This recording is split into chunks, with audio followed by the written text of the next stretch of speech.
गुरु ब्रह्मा गुरु विष्णू गुरुदेव महेश्वरा सद्गुरु साक्षात परब्रह्म तस्मै श्री सद्गुरे नमः। जय जय रघुवीर समर्थ। श्रीमत दासबोध दशक 13वा नामरूप समास 3रा उबारणी निरूपण नाम श्रीराम समर्थ। ब्रह्म घन आणि पोकळ आकाशाहून विशाळ निर्मळ आणि निश्चळ निर्विकारी। आता सध्या दशक 13वा नामरूप सुरू असून मागील आठवड्यामध्ये आपण या दशकातील समास 2रा सारासार निरूपण नाम या समासाचे श्रवण केले। सार काय आणि आसार काय याबद्दल त्या समासामध्ये आपण श्रवण केले। श्री समर्थ म्हणतात की जे सार आहे तेवढे निवडून घ्यावे आणि जे आसार आहे ते उलटीसारखे त्यागून टाकावे। आता चालू आठवड्यापासून नवीन समास ज्याचे नाव आहे उबारणी निरूपण नाम सुरू होत असून त्या समासाच्या पहिल्या ओळीत श्री समर्थ म्हणतात की ब्रह्म हे घन पोकळ भासणारे आकाशापेक्षा विशाल निर्मळ निश्चळ आणि निर्विकारी आहे। ऐसेची असता कित्येक काळ तेथे आरंभला भूगोळ तया भूगोळाचे मूळ सावध ऐका। श्री समर्थ इथे सांगतात की अशा प्रकारे दीर्घकाळ लोटला आणि मग भूगोलाच्या निर्मितीचा आरंभ झाला। त्या भूगोलाचे मूळ काय आहे ते आता तुम्ही सावधतेने ऐका। परब्रह्म असता निश्चळ ते संकल्प उठिला चंचळ तयास बोलिजे केवळ आदि नारायण। श्री समर्थ या ओवीत सांगतात की असे ते परब्रह्म निश्चळ असताना तेथे बहुश्याम हा चंचळ संकल्प उठला त्याला केवळ आदिनारायण म्हणतात। मूळ माया जगदेश्वर त्यासीच म्हणते षडगुणेश्वर अष्टता प्रकृतीचा विचार तेथे पहा। श्री समर्थ या ओवीत सांगतात की यालाच मूळ माया जगदीश्वर आणि षडगुणेश्वर म्हणतात। तेथे अष्टदा प्रकृती कशी उत्पन्न झाली तो विचार आता पहा। ऐलीकडे गुणशोभिनी तेथे जन्म घेतला त्रिगुणी मूळ ओंकाराची मांडणी तेथून जाणावी। श्री समर्थ या ओवीत सांगतात की या मूळ मायेपासूनच गुणशोभिनी माया उत्पन्न झाली आणि तिच्यापासून त्रिगुणांनी जन्म घेतला। मूळ ओंकाराचाही जन्म तेथूनच झाला। अकार उकार मकार तिन्ही मिळून ओंकार पुढे पंचभूताचा विस्तार विस्तारला। श्री समर्थ या ओळीत सांगतात की आकार उकार आणि मकार हा तिन्ही मिळून ओंकार झाला आणि त्यानंतर पंचभूताचा प्रचंड असा विस्तार झाला। आकाश म्हणजे ते अंतरात्म्यासी तयापासून जन्म वायोसी वायूपासून तेजाशी जन्म झाला। श्री समर्थ पुढील ओळीत सांगतात की अंतरात्म्यालाच आकाश म्हणतात। तेजापासून वायूचा जन्म झाला आणि वायूपासून तेज उत्पन्न झाले।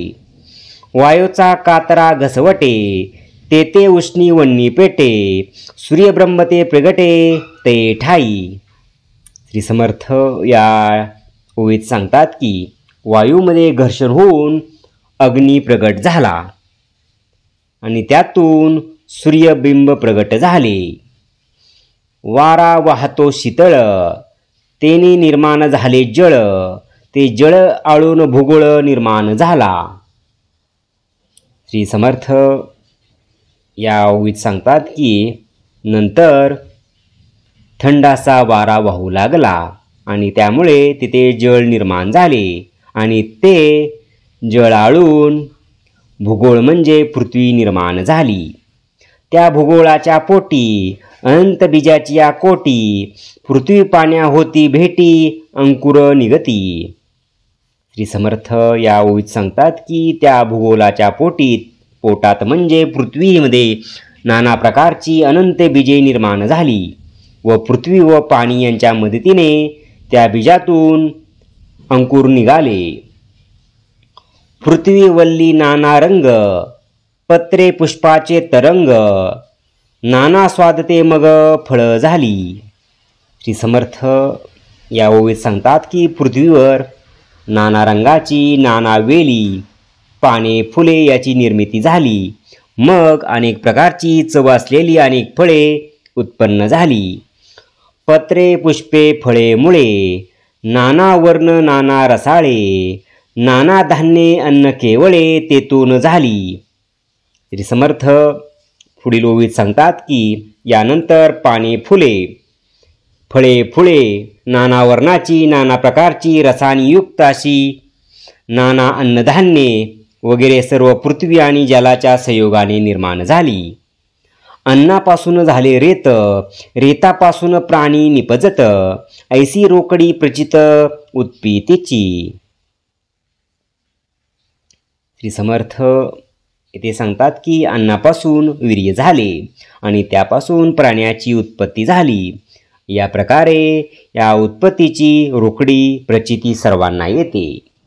अंडज, ज्वारज, श्वेतज, उद्वीज, पृथ्वी पाणी सकळाचे बीज, ऐसे हे नवलचोज सृष्टी रचनेचे.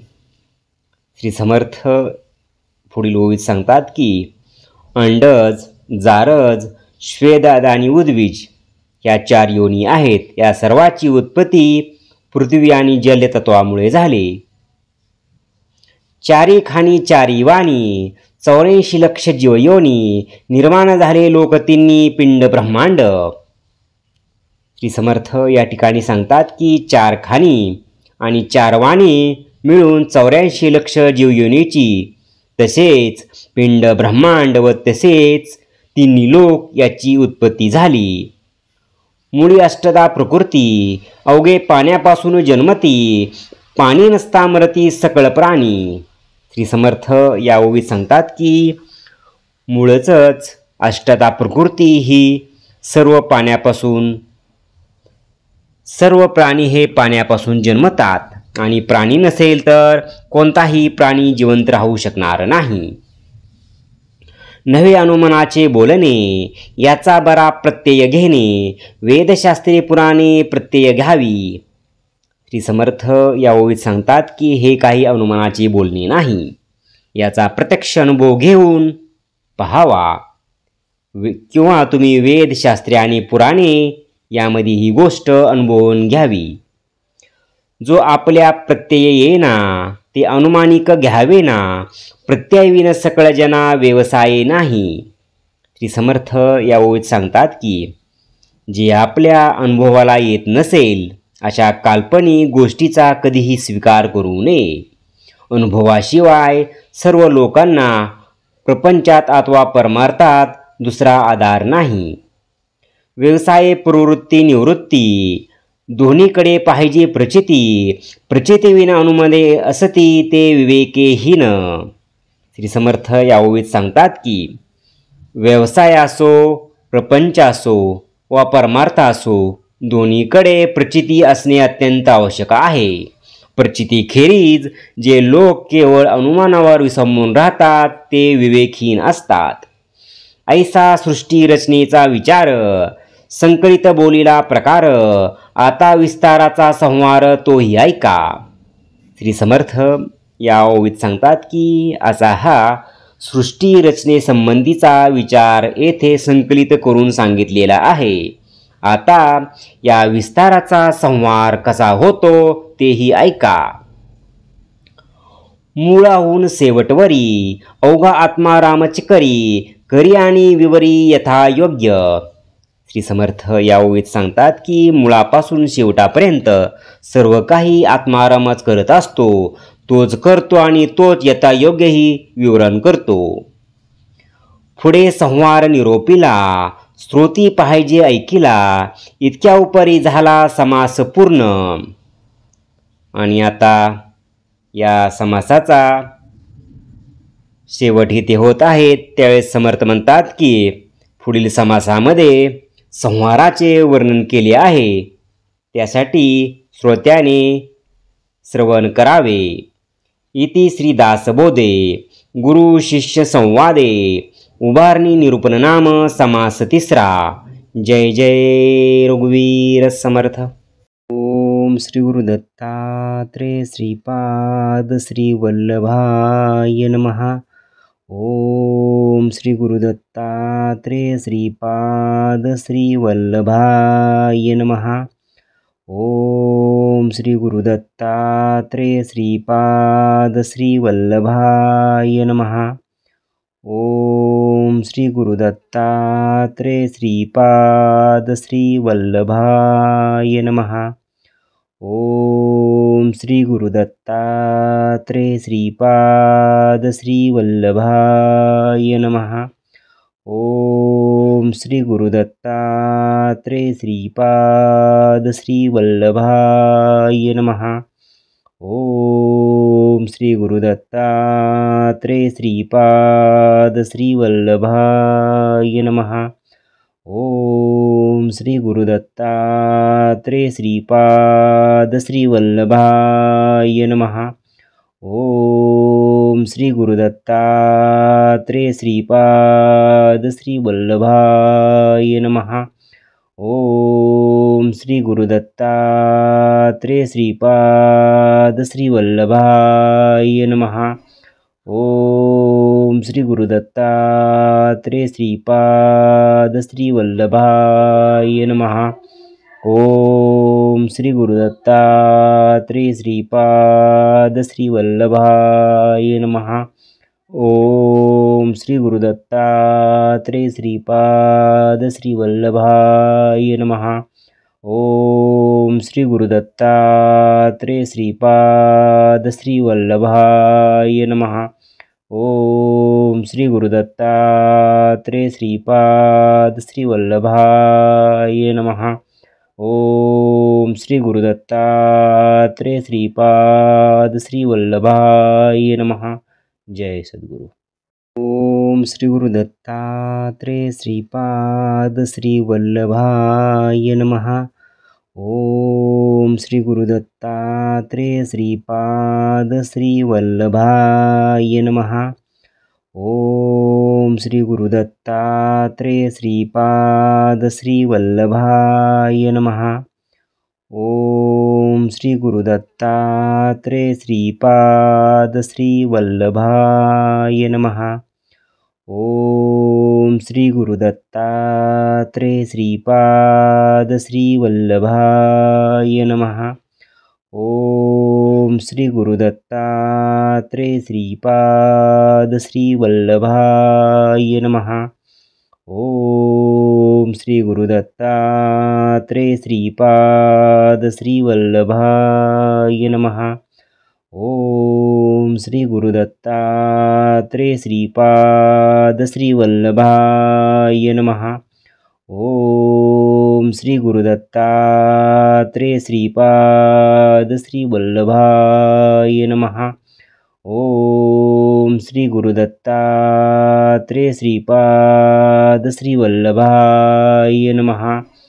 ओम श्री गुरु दत्तात्रेय श्रीपाद श्री वल्लभाय नमः. ओम श्री गुरु दत्तात्रेय श्रीपाद श्री वल्लभाय नमः. ओम श्री गुरु दत्तात्रेय श्रीपाद श्री वल्लभाय नमः. ओम श्री गुरु दत्तात्रेय श्रीपाद श्री वल्लभाय नमः. ओम श्री गुरु दत्तात्रेय श्रीपाद श्री वल्लभाय नमः. ओम श्री गुरु दत्तात्रेय श्रीपाद श्री वल्लभाय नमः. जय सद्गुरु. ओम श्री गुरु दत्तात्रेय श्रीपाद श्री वल्लभाय नमः. ओम श्री गुरु दत्तात्रेय श्रीपाद श्री वल्लभाय नमः. ओम श्री गुरु दत्तात्रेय श्रीपाद श्री वल्लभाय नमः. ओम श्री गुरुदत्तात्रेय श्रीपाद श्रीवल्लभाय नमः। ओम श्री गुरुदत्तात्रेय श्रीपाद श्रीवल्लभाय नमः। ओम श्री गुरुदत्तात्रेय श्रीपाद श्रीवल्लभाय नमः। ओम श्री गुरुदत्तात्रेय श्रीपाद श्रीवल्लभाय नमः। ओम श्री गुरुदत्तात्रेय श्रीपाद श्रीवल्लभाय नमः। ओम श्री गुरुदत्तात्रेय श्रीपाद श्रीवल्लभाय नमः। ओम श्री गुरुदत्तात्रेय श्रीपाद श्रीवल्लभाय नमः। ओम श्री गुरुदत्तात्रेय श्रीपाद श्रीवल्लभाय नमः। ओम श्री गुरुदत्तात्रेय श्रीपाद श्रीवल्लभाय नमः। ओम श्री गुरुदत्तात्रेय श्रीपाद श्रीवल्लभाय नमः।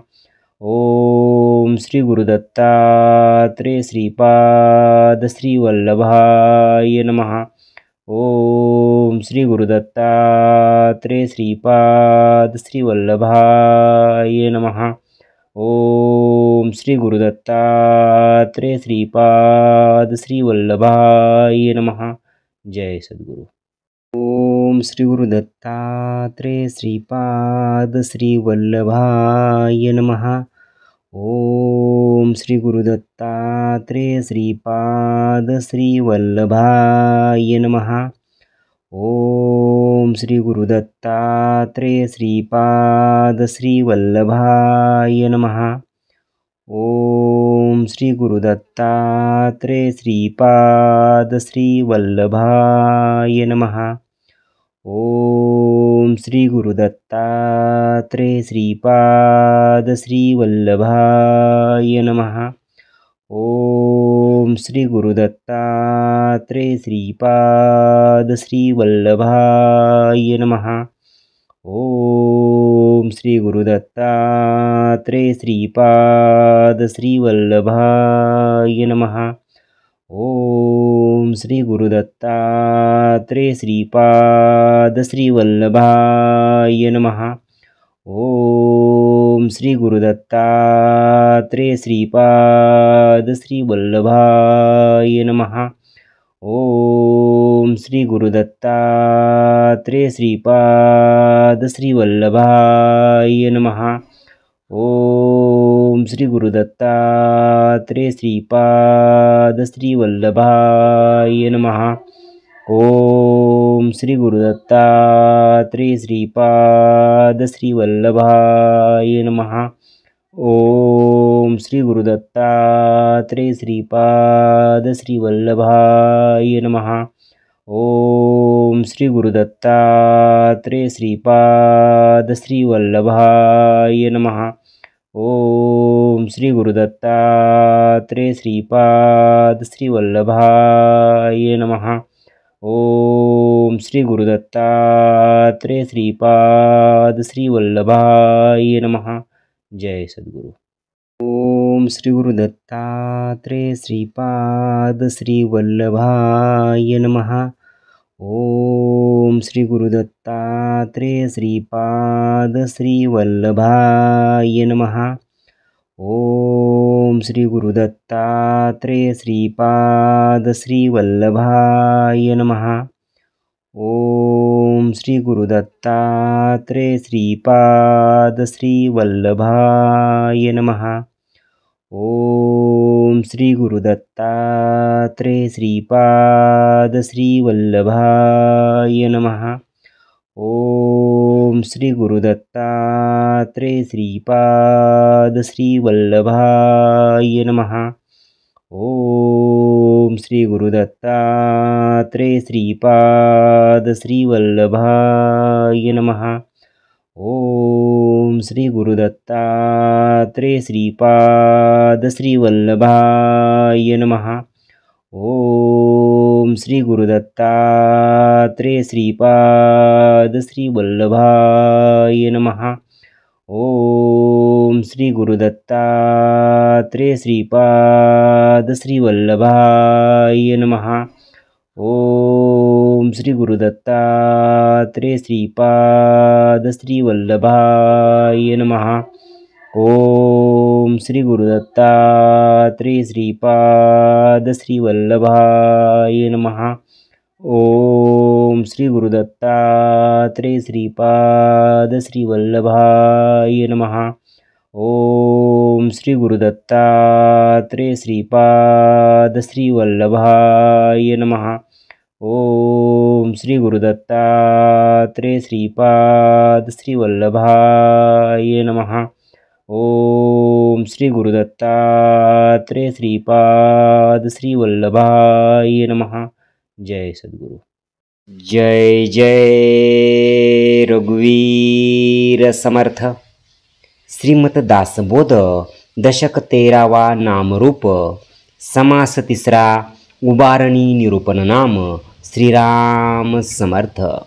ब्रह्म घन आणि पोकळ आकाशाहून विशाळ निर्मळ आणि निश्चळ निर्विकारी।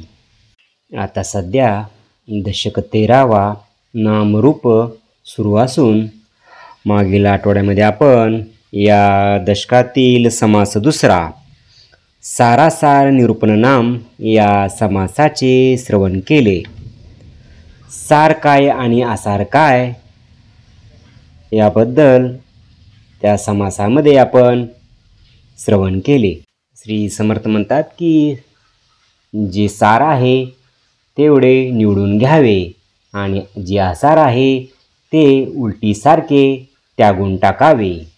आता चालू आठवड्यापासून नवीन समास ज्याचे नाव आहे उबारणी निरूपण नाम सुरू होत असून त्या समासाच्या पहिल्या ओळीत श्री समर्थ म्हणतात की ब्रह्म हे घन पोकळ भासणारे आकाशापेक्षा विशाल निर्मळ निश्चळ आणि निर्विकारी आहे। ऐसेची असता कित्येक काळ तेथे आरंभला भूगोळ तया भूगोळाचे मूळ सावध ऐका। श्री समर्थ इथे सांगतात की अशा प्रकारे दीर्घकाळ लोटला आणि मग भूगोलाच्या निर्मितीचा आरंभ झाला। त्या भूगोलाचे मूळ काय आहे ते आता तुम्ही सावधतेने ऐका।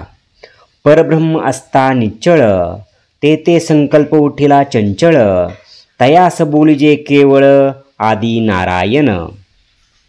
श्री समर्थ या ओवीत सांगतात की असे ते परब्रह्म निश्चळ असताना तिथे बहुश्याम हा चंचळ संकल्प उठला त्याला केवळ आदि नारायण म्हणतात। मूळ माया जगदेश्वर त्यासीच म्हणते षडगुणेश्वर अष्टता प्रकृतीचा विचार तेथे पहा। श्री समर्थ या ओवीत सांगतात की यालाच मूळ माया जगदीश्वर आणि षडगुणेश्वर म्हणतात। तेथे अष्टदा प्रकृती कशी उत्पन्न झाली तो विचार आता पहा। ऐलीकडे गुणशोभिनी तेथे जन्म घेतला त्रिगुणी मूळ ओंकाराची मांडणी तेथून जाणावी। श्री समर्थ या ओवीत सांगतात की या मूळ मायेपासूनच गुणशोभिनी माया उत्पन्न झाली आणि तिच्यापासून त्रिगुणांनी जन्म घेतला। मूळ ओंकाराचाही जन्म तेथूनच झाला। अकार उकार मकार तिन्ही मिळून ओंकार पुढे पंचभूताचा विस्तार विस्तारला।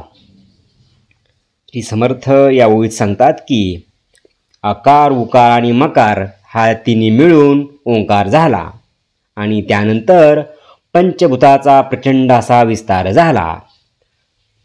आकाश म्हणजे ते अंतरात्म्यासी तयापासून जन्म वायोसी वायूपासून तेजाशी जन्म झाला।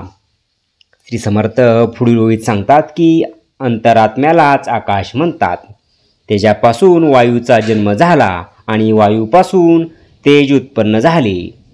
वायूचा कातरा घसवटे तेथे उष्णी वन्नी पेटे सूर्यब्रह्म ते प्रगटे ते ठाई। श्री समर्थ या ओळीत सांगतात की वायूमध्ये घर्षण होऊन अग्नी प्रगट झाला आणि त्यातून सूर्यबिंब प्रगट झाले. वारा वाहतो शीतळ, तेने निर्माण झाले जळ, ते जळ आळून भूगोळ निर्माण झाला. श्री समर्थ या ओळीत सांगतात की नंतर थंडासा वारा वाहू लागला आणि त्यामुळे तिथे जळ निर्माण झाले आणि ते जळ आळून भूगोळ म्हणजे पृथ्वी निर्माण झाली. त्या भूगोळाच्या पोटी अनंत बीजाची या कोटी, पृथ्वी पाण्या होती भेटी अंकुर निगती. श्री समर्थ या ओळीत सांगतात की त्या भूगोलाच्या पोटात म्हणजे पृथ्वीमध्ये नाना प्रकारची अनंत बीजे निर्माण झाली व पृथ्वी व पाणी यांच्या मदतीने त्या बीजातून अंकुर निघाले. पृथ्वी वल्ली नाना रंग, पत्रे पुष्पाचे तरंग, नाना स्वादते मग फळ झाली. श्री समर्थ या ओळीत सांगतात की पृथ्वीवर नाना रंगाची, नाना वेली, पाने, फुले याची निर्मिती झाली. मग अनेक प्रकारची चव असलेली अनेक फळे उत्पन्न झाली. पत्रे, पुष्पे, फळे, मुळे, नाना वर्ण, नाना रसाळे, नाना धान्ये, अन्न केवळे तेथून झाली. श्री समर्थ पुढील ओळीत सांगतात की यानंतर पाने, फुले, फळे, फुले, नाना वर्णाची, नाना प्रकारची, रसानी युक्त अशी नाना अन्नधान्ये वगैरे सर्व पृथ्वी आणि जलाच्या संयोगाने निर्माण झाली. अन्नापासून झाले रेत, रेतापासून प्राणी निपजत, ऐसी रोकडी प्रचित उत्पत्तीची. श्री समर्थ इथे सांगतात की अन्नापासून वीर्य झाले आणि त्यापासून प्राण्याची उत्पत्ती झाली. या प्रकारे या उत्पत्तीची रोकडी प्रचिती सर्वांना येते. अंडज, ज्वारज, श्वेतज, उद्वीज, पृथ्वी पाणी सकळाचे बीज, ऐसे हे नवलचोज सृष्टी रचनेचे. श्री समर्थ पुढील ओळीत सांगतात की अंडज, जारज, श्वेदाद आणि उद्वीज या 4 योनी आहेत. या सर्वाची उत्पत्ती पृथ्वी आणि जलतत्वामुळे झाले. 4 खाणी 4 वाणी 84 लक्ष जीवयोनी निर्माण झाले लोक तिन्ही पिंड ब्रह्मांड. श्री समर्थ या ठिकाणी सांगतात की 4 खाणी आणि 4 वाणी मिळून 84 लक्ष जीवयोनीची, तसेच पिंड ब्रह्मांड व तसेच तिन्ही लोक याची उत्पत्ती झाली. मुळी अष्टदा प्रकृती, अवघे पाण्यापासून जन्मती, पाणी नसता मरती सकळ प्राणी. श्री समर्थ या ओळीत सांगतात की मूळच अष्टदा प्रकृती ही सर्व प्राणी हे पाण्यापासून जन्मतात आणि प्राणी नसेल तर कोणताही प्राणी जिवंत राहू शकणार नाही. नवे अनुमनाचे बोलणे, याचा बरा प्रत्यय घेणे, वेदशास्त्रे पुराणे प्रत्यय घ्यावी. श्री समर्थ या ओळीत सांगतात की हे काही अनुमानाचे बोलणे नाही, याचा प्रत्यक्ष अनुभव घेऊन पहावा किंवा तुम्ही वेदशास्त्रे आणि पुराणे यामध्ये ही गोष्ट अनुभवून घ्यावी. जो आपल्या प्रत्यय येना ते अनुमानिक घ्यावे ना, प्रत्ययविन सकळ जना व्यवसाय नाही. श्री समर्थ या ओळीत सांगतात की जे आपल्या अनुभवाला येत नसेल अशा काल्पनिक गोष्टीचा कधीही स्वीकार करू नये. अनुभवाशिवाय सर्व लोकांना प्रपंचात अथवा परमार्थात दुसरा आधार नाही. व्यवसाय, प्रवृत्ती, निवृत्ती दोन्हीकडे पाहिजे प्रचिती, प्रचितीविना अनुमने असती ते विवेकेहीन. श्री समर्थ या ओळीत सांगतात की व्यवसाय असो, प्रपंच असो वा परमार्थ असो, दोन्हीकडे प्रचिती असणे अत्यंत आवश्यक आहे. प्रचितीखेरीज जे लोक केवळ अनुमानावर विसंबून राहतात ते विवेकहीन असतात. ऐसा सृष्टी रचनेचा विचार, संकलित बोलीला प्रकार, आता विस्ताराचा संहार तोही ऐका. श्री समर्थ या ओळीत सांगतात की असा हा सृष्टी रचनेसंबंधीचा विचार येथे संकलित करून सांगितलेला आहे. आता या विस्ताराचा संहार कसा होतो तेही ऐका. मूळाहून शेवटवरी अवघा आत्मा रामचिकरी करी आणि विवरी यथा योग्य. श्री समर्थ या ओळीत सांगतात की मुळापासून शेवटापर्यंत सर्व काही आत्मारामच करत असतो. तोच करतो आणि तोच यथायोग्यही विवरण करतो. पुढे संहार निरोपीला श्रोती पाहिजे ऐकिला इतक्या उपरी झाला समास पूर्ण. आणि आता या समासाचा शेवट इथे होत आहे. त्यावेळेस समर्थ म्हणतात की पुढील समासामध्ये संहाराचे वर्णन केले आहे. त्यासाठी श्रोत्याने श्रवण करावे. इति श्री दासबोधे गुरु शिष्य संवादे उभारणी निरूपण नाम समास तिसरा. जय जय रघुवीर समर्थ.